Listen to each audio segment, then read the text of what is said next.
Hi hello వణక్కం welcome back to the యాను all in one. ఈరోజు మన ఛానల్ స్పెషల్ ఏమంటే డ్రై ఫ్రూట్ లడ్డు. నేను ఇక్కడ తీసుకున్న డ్రై ఫ్రూట్స్ అయితే అన్నీ ఒక్కొక్క కప్పు చొప్పున తీసుకున్నాను. ముందుగా అయితే 1 టేబుల్ స్పూన్ నెయ్యి వేసుకొని దాంట్లోకి ఒకదాని తర్వాత ఒకటి డ్రై ఫ్రూట్స్ని వేసుకొని వేయించుకోవాలి. కలర్ అయితే ఎక్కువగా చేంజ్ అవ్వాల్సిన అవసరం లేదు, లైట్గా అట్లా రోస్ట్ చేస్తే సరిపోతుంది. నేను ఇక్కడ ప్రతిదీ కూడా 1 కప్పే తీసుకున్నాను. అలా తీసుకుంటేనే మనకి ½ కేజీ డేట్స్కి సరిపోతుంది.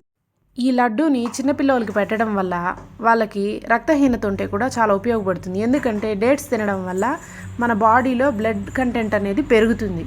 దీన్ని చిన్నపిల్లలకి ఖచ్చితంగా అయితే తినిపించండి. నేను ఇక్కడైతే ½ కేజీ డేట్స్ తీసుకొని దాన్ని మిక్సీ పట్టుకొని మెత్తగా చేసుకున్నాను. దాన్ని కూడా 1 టేబుల్ స్పూన్ నెయ్యి వేసి మన్నంలోకి వేసి కొద్దిసేపు బాగా కలిపినాను. ఒక 2 నిమిషాల పాటు కలిపితే సరిపోతుంది. తర్వాత దీంట్లోకి మనం ముందుగా వేయించుకున్నటువంటి డ్రై ఫ్రూట్స్ అన్నిటిని కూడా వేసి బాగా కలిపి ఉండలు పట్టుకుంటే సరిపోతుంది. ఈ డ్రై ఫ్రూట్ లడ్డు కానీ మీకు నచ్చినట్టయితే లైక్ చేయండి, షేర్ చేయండి. నా ఛానల్ని అయితే తప్పకుండా సబ్స్క్రైబ్ అయితే చేసుకోండి. ఈ రెసిపీని ఖచ్చితంగా ట్రై చేసి మీకు ఎలా వచ్చిందో ఒక పోస్ట్ చేయండి.